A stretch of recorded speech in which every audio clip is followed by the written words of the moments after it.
Guys, in this video I will show you how you can fix this error code on Microsoft Store. So without further ado, let's get started.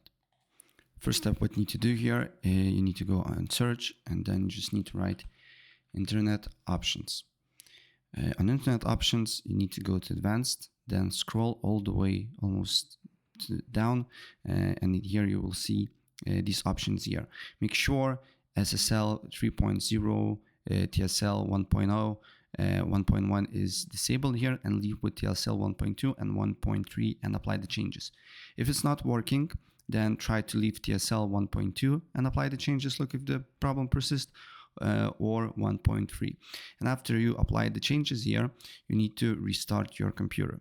And the next step, what you need to do here, you need to write on search run, and then here you need to write vs reset.exe, right? Press OK. Wait until Microsoft Store restarts itself, and then it should work for you. So that's pretty much it. If I help you out, please press like.